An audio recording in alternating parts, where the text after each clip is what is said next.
আসসালামু আলাইকুম প্রিয় শিক্ষার্থীবৃন্দ, আলফা পাই চ্যানেলের পক্ষ থেকে জানাই শুভেচ্ছা ও অভিনন্দন। আমি তোমাদের অনলাইন শিক্ষক মোহাম্মদ তফিজুল ইসলাম হাজির হয়েছে আরও একটি নতুন ভিডিও নিয়ে তোমাদের সামনে। আজকের আয়োজনে যা থাকছে, যশোর বোর্ড 2024 ঘ বিভাগ পরিসংখ্যান, এই সৃজনশীলটি তোমাদের সমাধান করে দেখাবো। তাহলে শিক্ষার্থী বন্ধুরা, আমরা দেখি 10 নম্বর প্রশ্নটি কি এসেছিল। যে কোনো স্কুলের একটি শ্রেণীর বার্ষিক পরীক্ষা গণিতে প্রাপ্ত নম্বরের গণসংখ্যা নিবেশন সারণী নিম্নরূপ। এটা দেওয়া আছে, প্রচুরক শ্রেণীর পূর্ববর্তী শ্রেণীর মধ্যমান নির্ণয় করো। তাহলে আমাদের এখানে বলা হয়েছে প্রচুরক শ্রেণীর পূর্ববর্তী। তাহলে প্রচুরক শ্রেণী কাকে বলা হয়? যে সর্বাধিক গণসংখ্যা যে শ্রেণীতে অবস্থান করবে সেটাই হবে প্রচুরক শ্রেণী। তাহলে দেখো, এখানে 4, এখানে হলো 10, এখানে 15, এখানে 12, 6, 3। তাহলে এই শ্রেণীতে সবচেয়ে গণসংখ্যা বেশি আছে, তার মানে এটাই হলো প্রচুরক শ্রেণী। তাহলে শিক্ষার্থী বন্ধুরা, আমরা এই সমাধানটি আমরা করি। তো প্রথমে আমরা একটা সারণী তৈরি করব।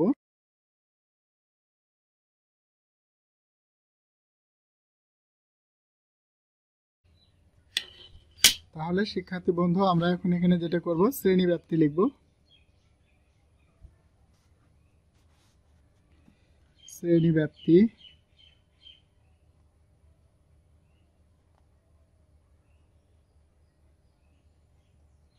তারপরে গণসংখ্যা,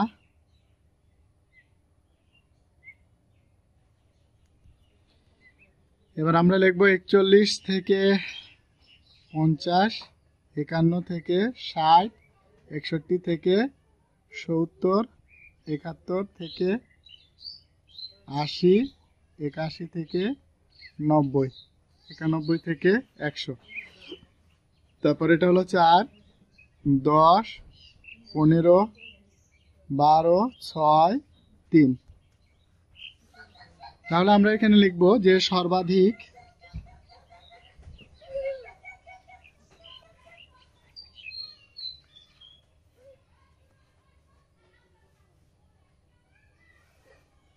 গণসংখ্যা 15 আছে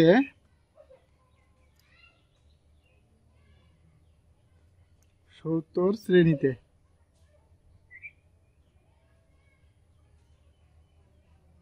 অতএব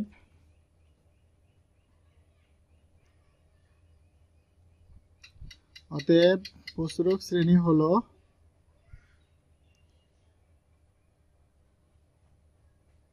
প্রচুরক শ্রেণী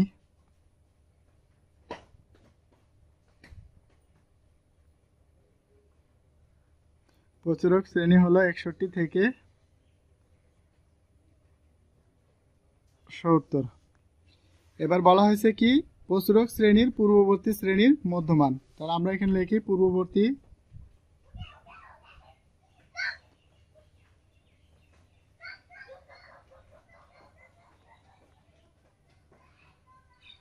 শ্রেণীর মধ্যমান। তো পূর্ববর্তী শ্রেণীর মধ্যমান, তাহলে আমরা এখানে হবে কত, এই দুটারে যোগ করে 61 যোগ 70 ভাগ 2। তাহলে আমরা একটু ভাগ করে দেখি শিক্ষার্থী বন্ধু।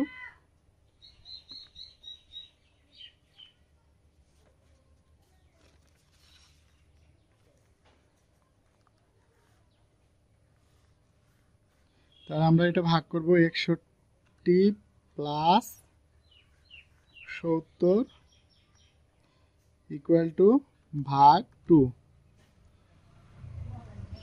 65.5। তাহলে এখানে 65.5 নির্ণেয়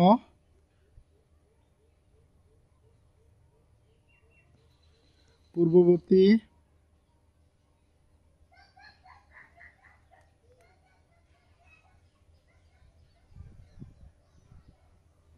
শ্রেণীর মধ্যমান।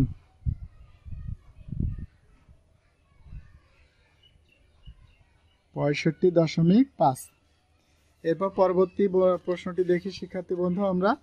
তো পরবর্তী প্রশ্নে এখানে যেটা বলা হয়েছে, প্রদত্ত উপাত্তের মধ্যক নির্ণয় করো। তাহলে মধ্যক নির্ণয়ের আমাদের সারণী তৈরি করব। তাহলে আমরা এখানে লিখব ও, তো এই প্রশ্নটা হলো কয় নাম্বার প্রশ্নের সমাধান করছি? 10-এর ক। তো 10-এর, এরপরে আমরা যে সমস্যার সমাধানটি করব 10-এর খ।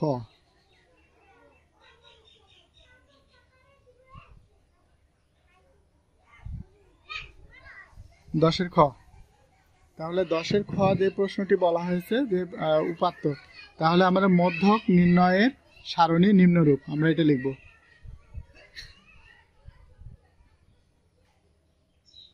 মধ্যক নির্ণয়ের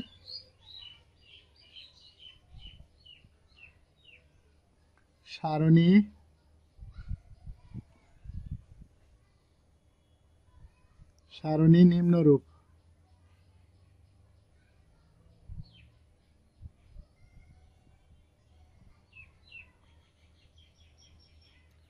আচ্ছা, মধ্যক নির্ণয় সারণী নিম্নরূপ। তো মধ্যক নির্ণয় এখানে আমাদের লিখতে হবে কটা? 1 2 3 4 5 6 7, 7টা।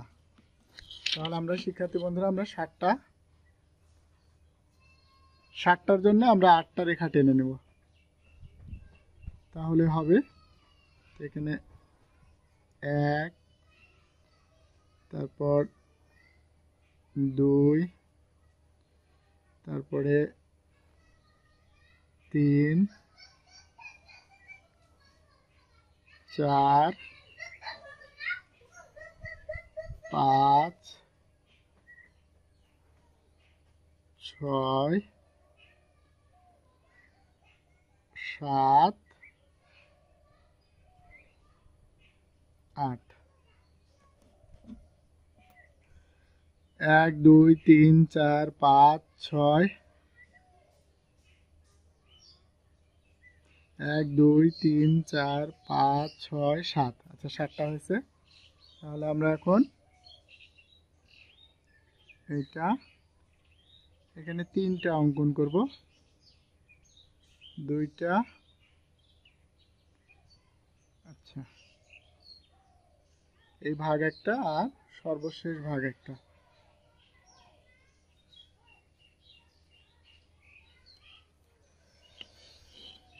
আচ্ছা, এখানে আমরা লিখব শ্রেণী ব্যাপ্তি।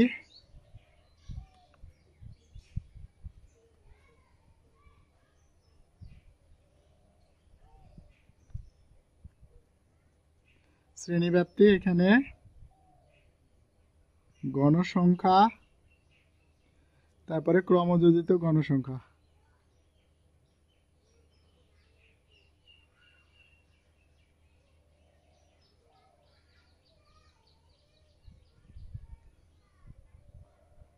ক্রমযোজিত গণসংখ্যা। তো আমরা শিক্ষার্থী বন্ধু আমরা এটাকে উঠায় দেখে উঠাই। তাহলে আমাদের এখানে কি হবে? 41 এই 10 10 করে বৃদ্ধি পাইতেছে, তার মানে 41, আমরা 51, 61, 71, 81, 91। নিচেরটা থেকে 1 কমালে কত হবে? 50। তার নিচের থেকে 1 কমালে, এই যে নিচেরটা থেকে 1 কমালে 60, তারপর হবে 70, তারপরে 80, তারপর 90, এরপরে 100। এবার গণসংখ্যা কত দেওয়া আছে? 4, তারপর হলো 10, 15, 12, 6, 3। তাহলে ক্রমযোজিত গণসংখ্যা কিভাবে লিখব? এই হলো 4-এর 4। আচ্ছা, 4 আর যদি এই 10, এই যে আড়াআড়ি যদি যোগ করি, 4 আর 10 কত? 14, 14 আর হলো 15 যোগ করলে কত হবে? 29। আচ্ছা, 29 আর 12 যদি যোগ করি, 29 আর 12 যদি আমরা যোগ করি তাহলে আমাদের কত হয় দেখি। এই 29 যোগ 12, 41। আচ্ছা, আমরা এখানে 4 10 14। আচ্ছা, 4 আর 10 14, 14 আর 15 29, 29, 29 আর 12 41, আর হলো এখানে হলো কত? 47, আর এখানে হলো 50। তাহলে হলো, এরপরে আমরা এখানে যে কাজটা করব, এখানে n মোট গণসংখ্যা হলো কত, আমরা পাইছি কত 50। তো সুতরাং আচ্ছা n/2 সমান 50/2 সমান 25। তাহলে আমরা এখানে লিখব মধ্যক হলো 25তম পদ, যা আচ্ছা দেখি আমরা 25 কার মধ্যে অবস্থান করছে, এর মধ্যেও না এর মধ্যেও না, অর্থাৎ 25-এর চেয়ে যেটা বড় সেটার মধ্যে অবস্থান করবে। তো 25-এর চেয়ে বড় হলো 29, এই 29-এর মধ্যে, যা 61 থেকে 70 শ্রেণীতে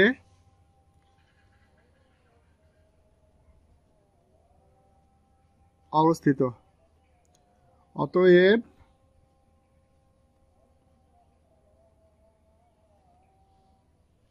মধ্যক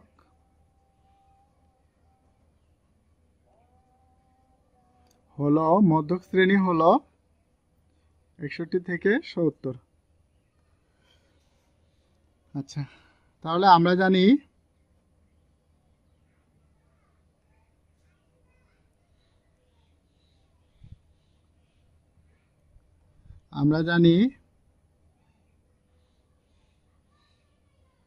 মধ্যক সমান L plus m/2 minus FC H/FM।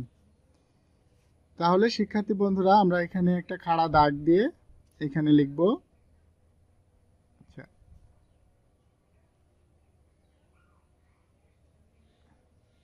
এখানে L সমান মধ্যক শ্রেণী নিম্ন সীমা। তো মধ্যক শ্রেণী নিম্ন সীমা কত, 61। আচ্ছা n/2 হলো 25। আচ্ছা FC আর FM, তাহলে FMটা কি, এই মধ্যক শ্রেণীর গণসংখ্যা, আর পূর্বেরটা হলো FC। আচ্ছা, তাহলে আমাদের নতুন একটা পেজ নিই।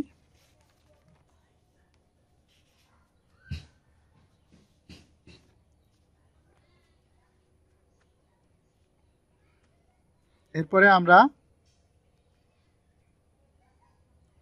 FC, তাহলে দেখো শিক্ষার্থী বন্ধুরা, FC হলো কত, আমাদের 14। তাহলে আমরা লিখতে পারি 14, আর FM কত,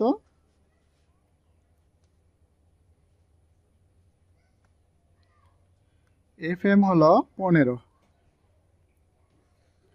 আর H হলো কত, আমাদের এই যে এখানে দেখো যে 10 10 করে বাড়ছে, 90 100 70 80 90 100, তার মানে 10 10 করে বাড়ছে, তাহলে শ্রেণী ব্যবধান হলো 10।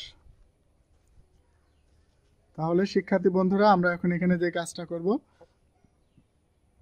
L এর মান হলো 61 প্লাস n/2 হলো 25 মাইনাস FC হলো 14 ইন্টু H হলো উপরে 10, এই যে 10, আর FM হলো 15।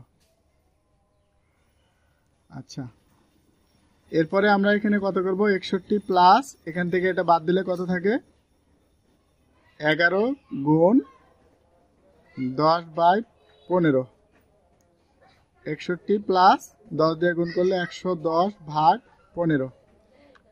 এবার শিক্ষার্থী বন্ধুরা, আমরা এখানে যে কাজটা করব, যে এখানে আমরা একবারে করে নিতে পারি, 61 প্লাস আমরা এখানে ব্র্যাকেট দিয়ে আমরা 110 ভাগ 15, আচ্ছা ব্র্যাকেট ক্লোজ করে ইকুয়াল টু দিলে আমাদের যেটা পাওয়া যাবে 68.33। তাহলে এখানে আমরা লিখতে পারি 68.33। নির্ণেয় মধ্যক,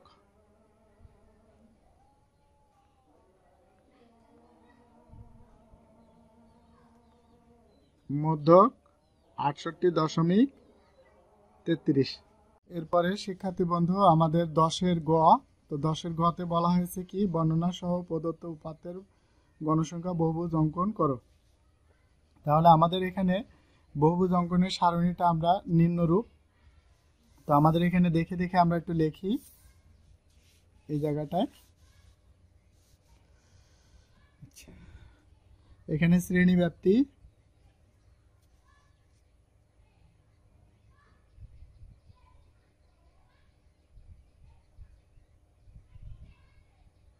আচ্ছা শ্রেণী ব্যাপ্তি তা আমরা লিখি 41, 51, 61, 71, 81, 91।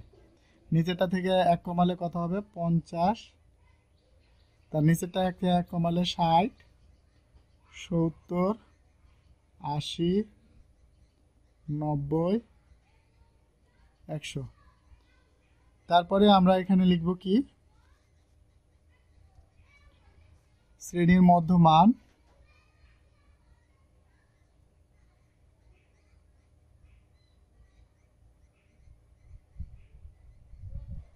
তারপরে এখানে লিখব গণসংখ্যা।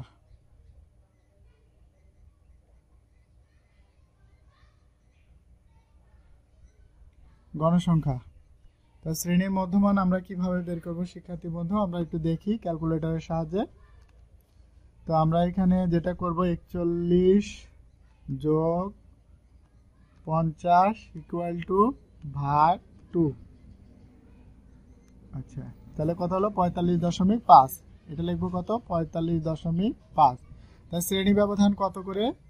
10 করে বাড়ছে, তাহলে প্রত্যেকটা 10 করে যোগ করে দিলে হবে। তার মানে এখানে কত হবে? 55.5, 65.5, 75.5, 85.5 আর 95.5। এরপরে শিক্ষার্থী বন্ধু আমাদের এই যে গণসংখ্যাগুলো আমরা দেখে দেখে লিখব। আমরা একটু লিখি। এখানে গণসংখ্যা হলো 4, 10, 15, 4, 10, 15, 12, 6, 3, 12, 6, 3। তাহলে শিক্ষার্থী বন্ধু আমরা এখানে যে কাজটা করব সেটা হলো যে শ্রেণী ব্যবধান যদি 10 হয় তাহলে আমরা 2 একক সমান 1 ঘর ধরব। কারণটা কি, আমাদের এই যে যখন গ্রাফ অঙ্কন করব তখন এই যে দুইটা মোটা দাগ কালো এবং লালের মধ্যে যে 5টা ঘর আছে, তাহলে আমাদের হিসাব করতে হবে যে 5টা ঘরের বাইরে যেন না যায়। তাহলে সেই ক্ষেত্রে আমরা কিভাবে হিসাব করব আমরা একটু দেখি। যে শ্রেণী ব্যবধান যদি 10 হয় তাহলে আমরা লিখব কি 2 একক সমান 1 ঘর। তাহলে কি হবে? 1 একক সমান 1 একক হলে কম হবে, তাহলে কম ঘর হবে, অর্ধেক ঘর একটা ঘরে। আর যদি 10 একক হয়, তো 10 একক যদি হয় তাহলে সেক্ষেত্রে হবে হাফ গুণ 10, তাহলে কত হলো? 5। তাহলে 5 ঘর হলো। তাহলে আমাদের এখানে দেওয়া আছে কত ঘর করে? 5 ঘর করে। তাহলে আমরা 5 ঘরে হিসাব করব। আর যদি শ্রেণী ব্যবধান যদি 5 দেওয়া থাকে তাহলে আমরা সেক্ষেত্রে লিখব 1 একক সমান 5 ঘর। তো শ্রেণী ব্যবধান যদি 5 একক হয় তাহলে 5 একক সমান 1 ঘর, এখানে 1 ঘর, তাহলে 5 একক তাহলে বেশি হবে, তাহলে 5 গুণিত 1 এত ঘর। তাহলে সেক্ষেত্রে কত হলো? 5 ঘর।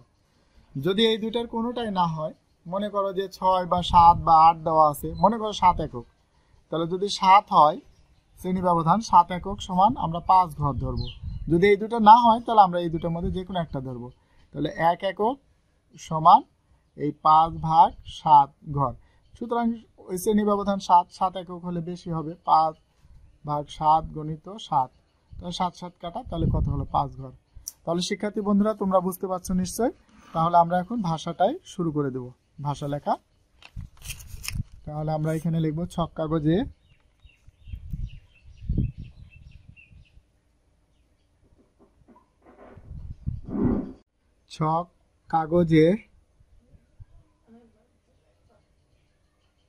ছক কাগজে এক্স অক্ষ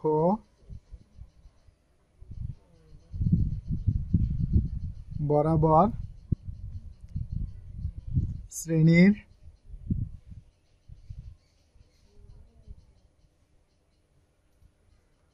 মধ্যমান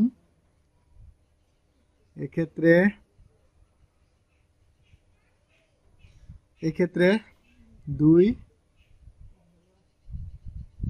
একক সমান 1 ঘর এবং y অক্ষ বরাবর গণসংখ্যা এক্ষেত্রে 1 একক 1 ঘর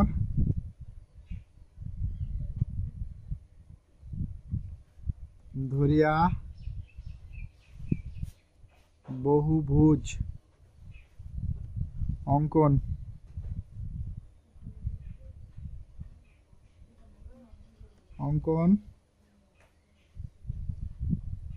করা হয়েছে। মূলবিন্দু ও থেকে আচ্ছা এই শ্রেণী পূর্বের শ্রেণী, তাহলে পূর্বের শ্রেণী হলে কত হবে? 10 কম হবে। 10 কম হলে কত হবে? 35.5 35.5 পর্যন্ত ঘর গুলো বুঝাতে ছেদ চিহ্ন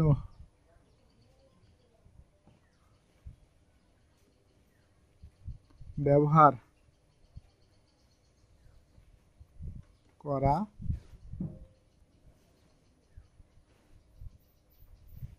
হয়েছে। তাহলে শিক্ষার্থী বন্ধুরা আমরা এখন গ্রাফ অঙ্কন করব। গ্রাফ অঙ্কন করার জন্য আমাদের অক্ষগুলোকে আমাদের প্রথমে চিহ্নিত করতে হবে।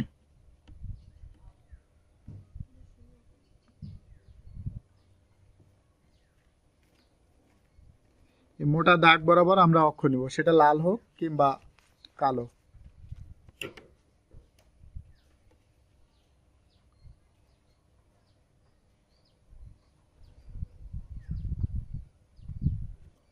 আমরা একটু দেখে নিই, তাহলে আমাদের এটা অক্ষ টানা হয়ে গেছে। তাহলে এটা হলো এক্স, আর এটা হলো ও, আর এটা ওয়াই। এখন আমাদের ছেদ চিহ্ন ব্যবহার করতে হবে, তো আমরা এখানে ছেদ চিহ্ন লিখে দিই। এই হলো ছেদ চিহ্ন। আমাদের কত আছে? আচ্ছা এখানে কত? 35.5। তাহলে আমরা এখানে লিখে শুরু করব কত? 35।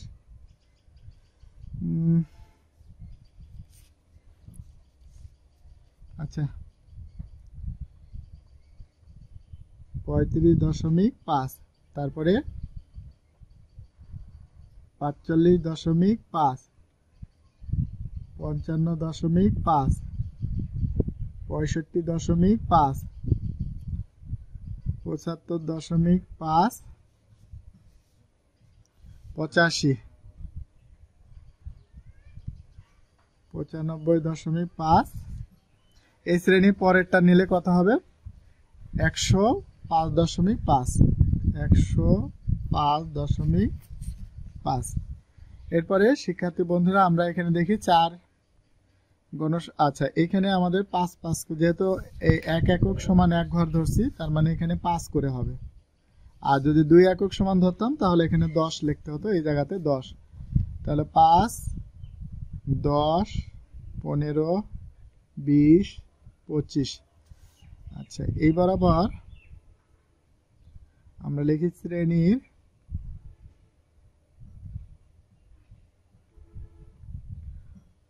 মধ্যবিন্দু, আর এই বরাবর আমরা লিখব গণসংখ্যা।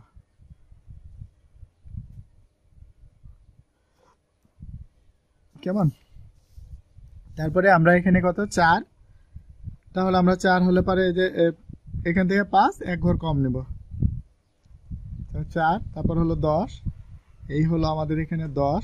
এই যে 5 আর 5 10 আর 15, 10, 5, 15। তারপরে 12, তাহলে হলো 10 আর 2 12। এরপরে আছে কত 6, 6 আর 3, তাহলে 5 আর 1, 6 আর এখানে হলো 1 2 3। এবার এই বিন্দুগুলোকে আমরা সংযুক্ত করব, এটা, তারপরে পরবর্তী বিন্দু এটা, এরপরে আমরা এই বিন্দুটাকে সংযুক্ত করি, এই যে এটা, এরপরে আমরা এইটা, এরপরে আমরা এটা। এখন আমরা কি করব শিক্ষার্থী বন্ধু, আমরা মিলাই দেব, এই যে আমরা এটার সাথে এটা মিলাই দেব, প্লাস হলো আমরা এদিকেও আমরা মিলাই দেব।